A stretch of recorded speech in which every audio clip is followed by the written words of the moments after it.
Uma alegria nós podermos adorar a Deus, né?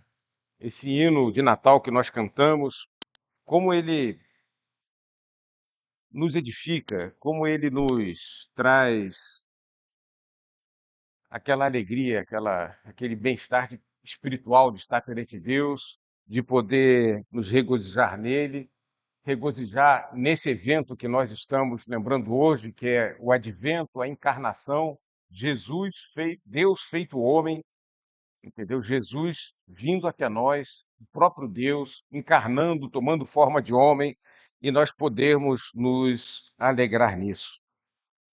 O texto, os irmãos puderem acompanhar, eu vou fazer a leitura dele e vou pedir que os irmãos fiquem em pé novamente, vamos fazê-lo em pé, porque é um cântico, né? Eu vou fazer essa leitura, os irmãos acompanhem atentamente. E exclamou com grande voz e disse: Bendita és tu entre as mulheres, e bendito o fruto do teu ventre. E de onde me provém isto a mim, que venha visitar-me a mãe do meu Senhor? Pois eis que, ao chegar aos meus ouvidos a voz da tua saudação, a criancinha saltou de alegria no meu ventre. Bem-aventurada a que creu, pois hão de cumprir-se as coisas que da parte do Senhor lhe foram ditas. Podemos nos assentar, irmãos? Esse texto fala de uma mulher que é chamada Bendita.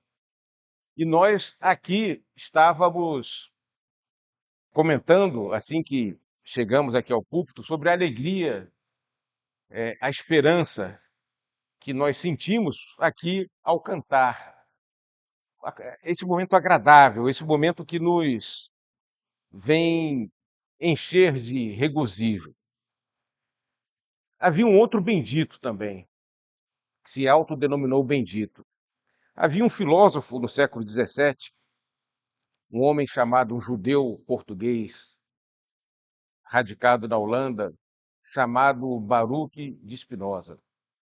Quando ele tinha 8 anos, ele presenciou na comunidade dele o suicídio de um homem chamado Uriel Acosta, uma comunidade de judeus portugueses, exilados na Holanda. Uriel Acosta era um teólogo judeu e ele, elaborando sobre as diversas discussões de teólogos judeus da comunidade de que ele participava, ele aderiu a uma e começou a aprofundar os estudos dela. Era o teólogo de um rabino chamado Dresdas. Esse rabino dizia que o universo era o próprio corpo de Deus. Uriel Costa é ouvido pelos rabinos da comunidade e ele é instado a se arrepender dessa doutrina, porque essa doutrina é considerada herética pelos rabinos. O que acontece em seguida é que ele é chamado a se retratar perante a comunidade e a retratação era muito humilhante. Ele ficava na porta da sinagoga e os homens todos da sinagoga passavam em cima dele, pisando mesmo. E nós acompanha isso, burburinho na comunidade, e ele fica sabendo que Uriel Acosta pode ser punido. Após a sua retratação, ele se suicida. Anos depois, Spinoza retoma as ideias de Uriel Acosta.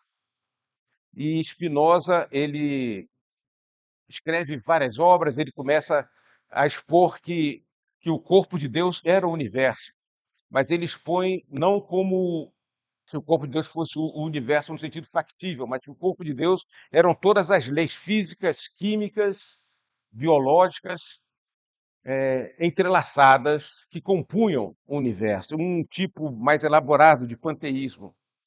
Ele não se retrata e ele é expulso da comunidade de Israel. Termo de expulsão vem com uma série de maldições sobre ele. Ele é maldito ao entrar, maldito a sair. Aquele texto de números, só que ao inverso, ao contrário. E mais coisas também. É um termo de excomunhão.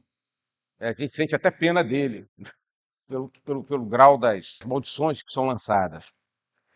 Mas, quando ele é excomungado, ele muda o nome dele de Baruque para Benedito. Por que eu faço referência a ele? Porque ele, de um certo modo, foi o primeiro a fazer o corte na maneira das pessoas pensarem na era moderna. O homem da Idade Média, o homem que vinha até ali o século XV, XVI, e até mesmo até hoje, nós encontramos uma faixa grande de pessoas, entre as quais nós estamos, que pensa de uma maneira muito correta que Deus não se confunde com a realidade, e que a realidade não é só este mundo, e que há uma transcendência, Deus é uma pessoa, e que há uma vida eterna, e que há uma esperança. Benedito de Spinoza, ele representa o contrário, ele representa a imanência, ele representa apenas Deus horizontalmente. Deus é essa natureza, essa realidade, e de um certo modo nós encontramos isso até mesmo na festividade de Natal. Então nós, quando refletimos sobre esse texto, resolvemos realmente na introdução fazer essa referência a ele, porque ele é o bendito conforme o mundo. E nós vamos explorar o texto vendo alguém que é bendita conforme Deus. Então, o texto que nós lemos, ele, como os irmãos bem sabem, foi escrito por um historiador, Lucas.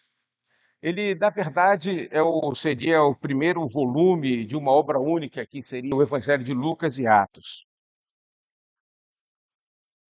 Esse contexto de ser uma obra única nos faz ver com que método Lucas escreveu o seu Evangelho e também o livro de Atos. Se nós formos ler as duas obras, nós vamos ver que Lucas era focado no trabalho de um historiador. Ele agia como historiador. Ele faz referências a locais geográficos, ele faz referências à identificação das pessoas, inclusive muitas vezes citando de que famílias ou de quem era o filho, e com isso ele busca assegurar a fidedignidade e a integridade do seu relato. Isso que nós vemos aqui nesse texto. Os dois primeiros capítulos de Lucas são muito íntegros, por uma análise textual. Esses dois primeiros capítulos, eles são capítulos que não são colhidos, quer dizer, cujos dados não são verificados em primeira mão por Lucas, mas mas Lucas garante a integridade desse texto, mantendo a estrutura semítica dos mesmos. Por quê?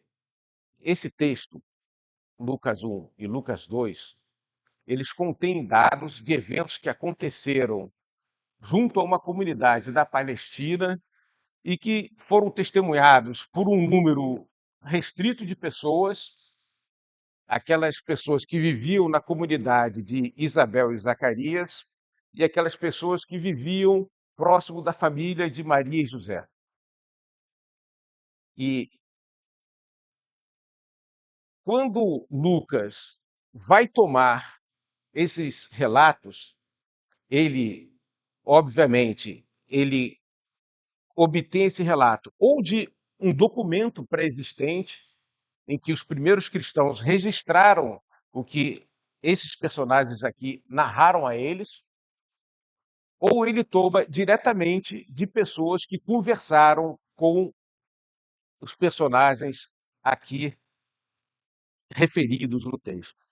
É claro que quem poderia saber do diálogo entre Maria e Isabel, como nós estamos aqui colocados?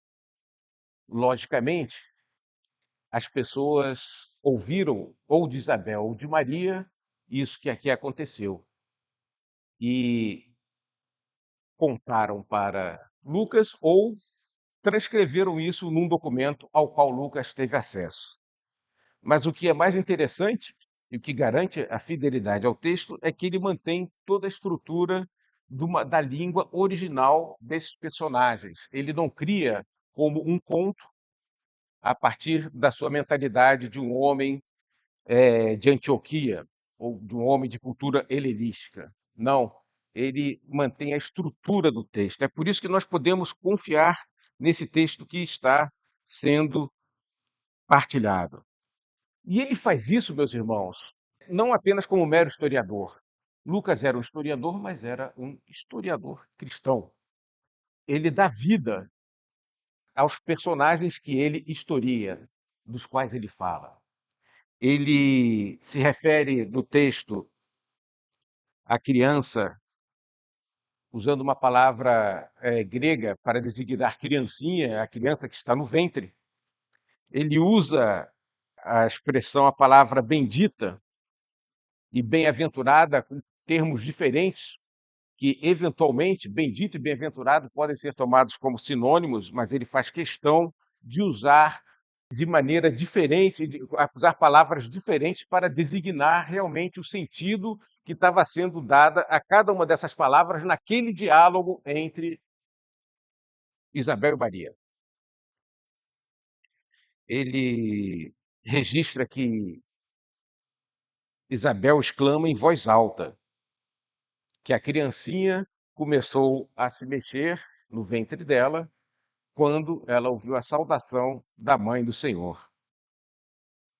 E essa palavra bendita, que é atribuída a Maria, ele utiliza uma palavra que está no particípio passado, no original.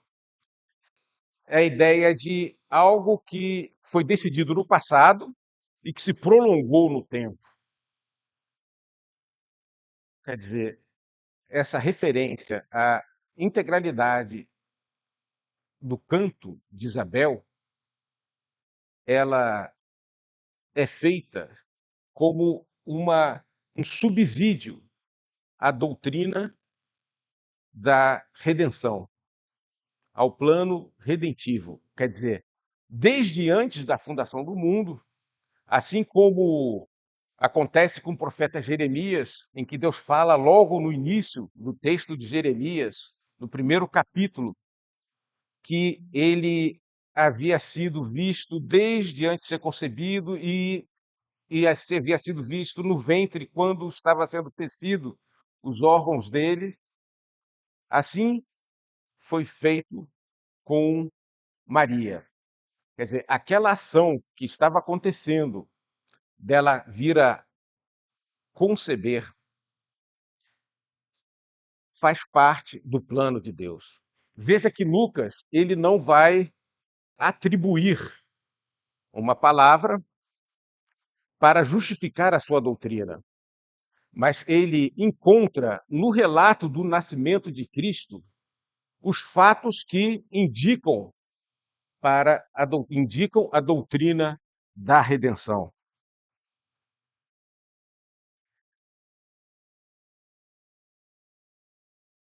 No final, Isabel diz: Bem-aventurada a que creu, pois hão de cumprir-se as coisas que da parte do Senhor foram ditas.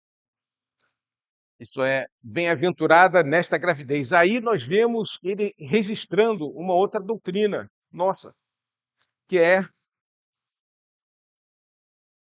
uma oração para que se cumprisse o propósito redentivo de Deus no uso de Maria. Ela reconhece, por um lado, quando diz bendita, que Deus já havia estabelecido aquilo desde antigamente, desde a antiguidade, mas ela também ora para que aquilo que Deus estabeleceu se cumpra e que ela tenha uma gravidez abençoada e que o filho dela nasça com com esse propósito para o qual foi concebido. Essa cena, ela vai ligar a história de Zacarias, que é o pai de João Batista, a Maria. Ela também vai ligar o ministério de João Batista ao ministério de Jesus. Essa história serve também como contraste entre a ciência engajada pela fé de fatos do plano redentivo de Deus com o mero conhecimento das profecias de Deus sem nenhum engajamento pela fé. Quando nós vamos no início de Mateus, nós vemos que Herodes, preocupado com a manutenção do seu trono, chama os príncipes dos sacerdotes, os principais dos sacerdotes e os escribas para saber aonde nasceria o Messias. Ora, os principais sacerdotes e os escribas, eles eram formalmente os guardiões do pacto. Eles deveriam ser os primeiros a se alegrar quando tivessem o conhecimento de que havia uma notícia de que o Senhor Jesus estava nascendo, de que o Messias estava a nascer, ou de que havia nascido, ou de que estava em alguma cidade, ainda criança, da Judéia. Mas o relato deles é frio, eles respondem tecnicamente a Herodes e depois desaparecem da cena. Lucas escreve a narrativa destacando a alegria, a empolgação, o regozijo de Maria e Isabel, em contraste com a frieza, a tecnicidade e a falta de unção mesmo, a falta de engajamento daqueles principais dos sacerdotes e escribas em que se fala de Mateus. Essa mensagem, ela se inclui, meus irmãos, esse texto, dentro, no nosso contexto histórico redentivo, aponta para a encarnação de Cristo.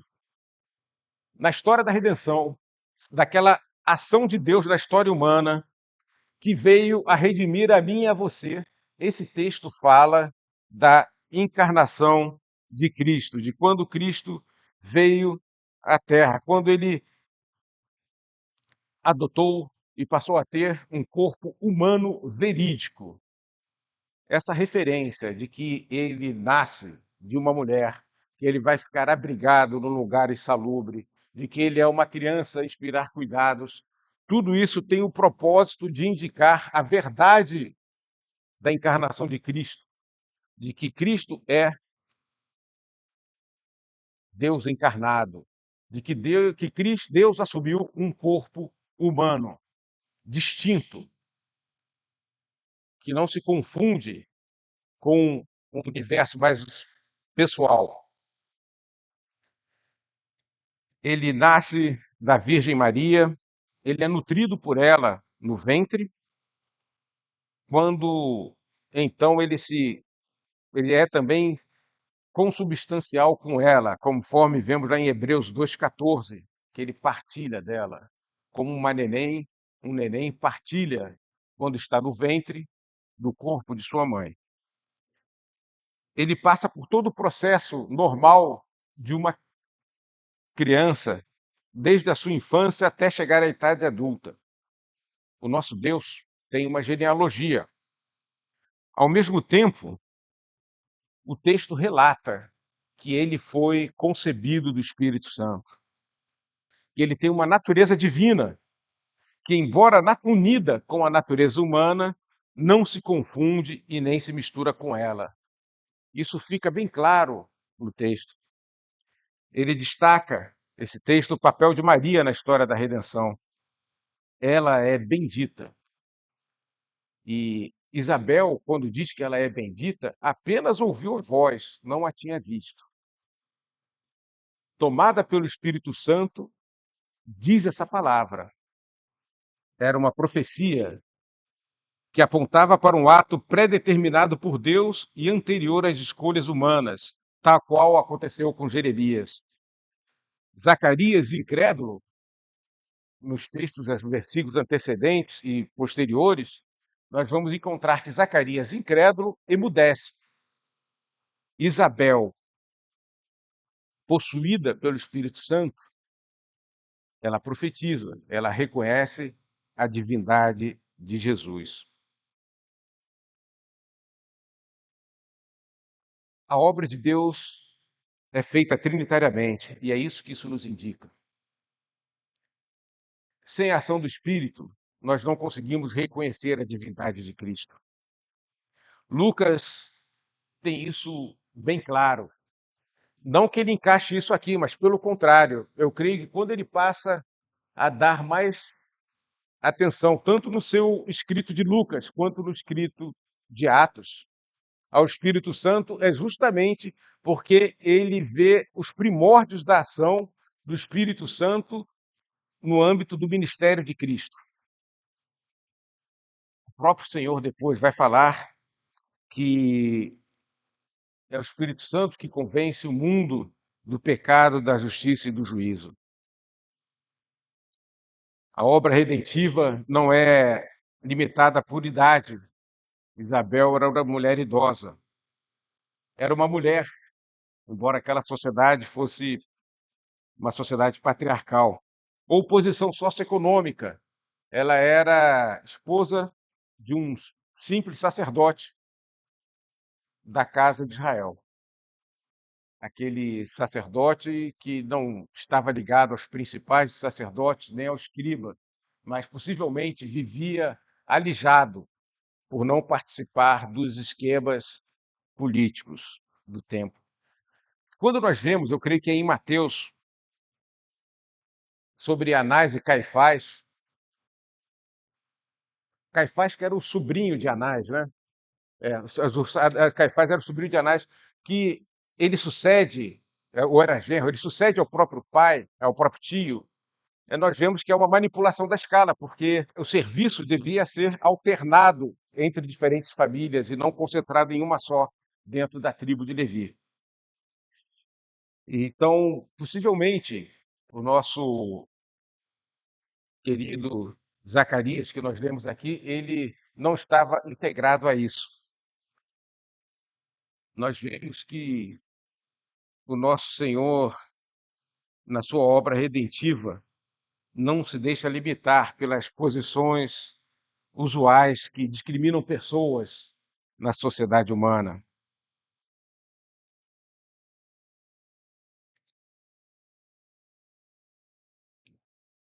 O que nós aprendemos nesse texto, irmãos? Bom, o primeiro ponto que nós podemos tirar daqui para este momento do advento, esse mês de dezembro, uma decoração de Natal tão inspiradora, músicas de Natal à torta e à direita, a iluminação que nos conforta aos olhos quando andamos pela rua. O que nós podemos tirar disso é que esse Natal transcende as meras festividades e compras. Não pense, meus irmãos, que vocês têm que ser benditos conforme o mundo. Para o bendito conforme o mundo, o Natal se resume puramente ao que é aqui, a essa realidade direta.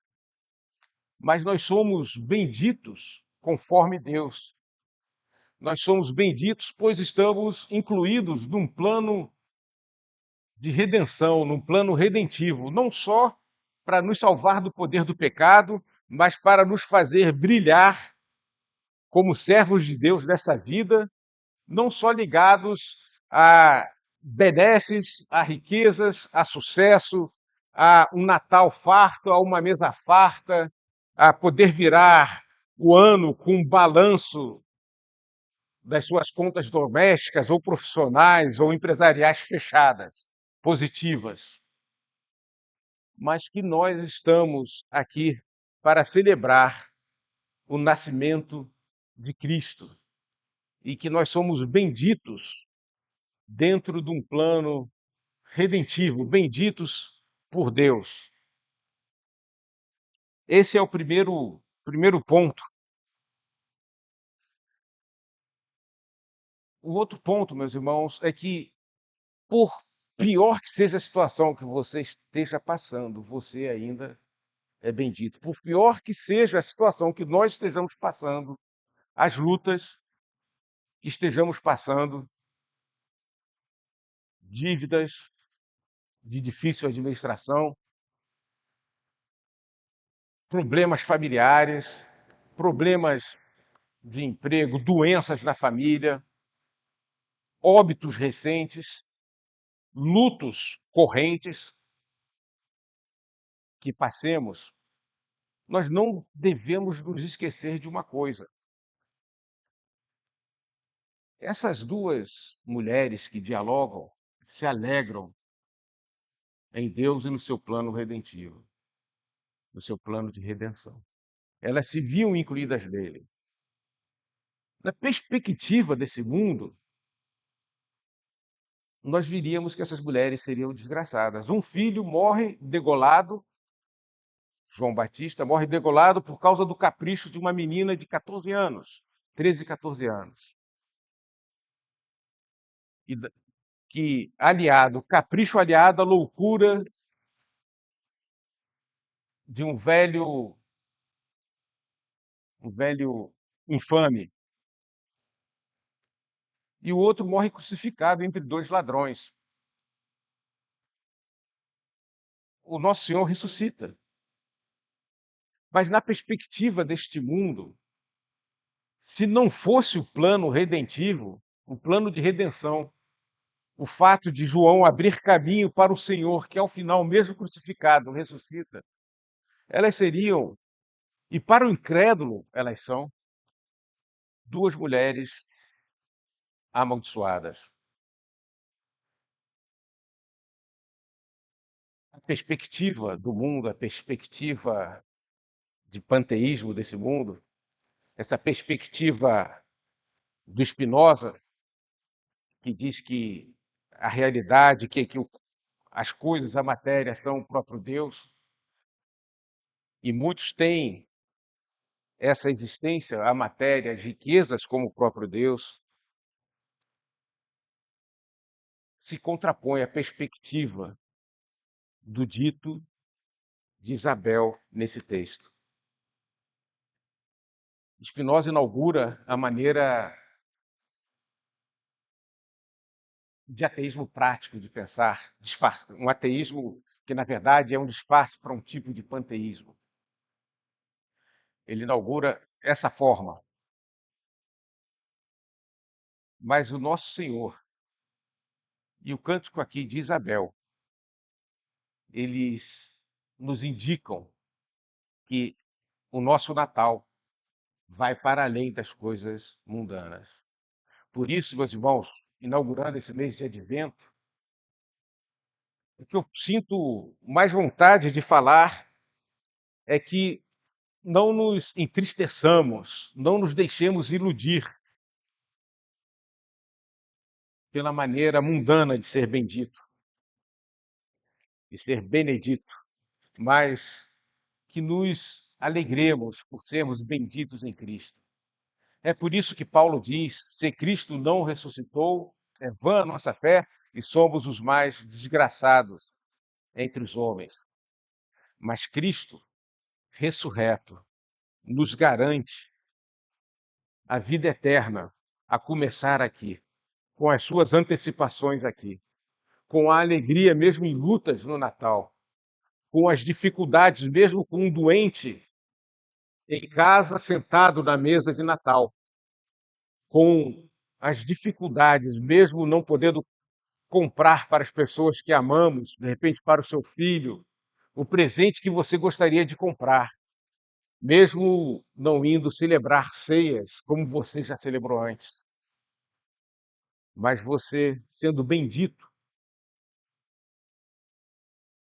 em Cristo, participando do plano de Deus, tendo consciência de que Cristo te redimiu através dessa encarnação dele na pessoa de Cristo, como estudamos hoje aqui. Amém? Amém, meus irmãos.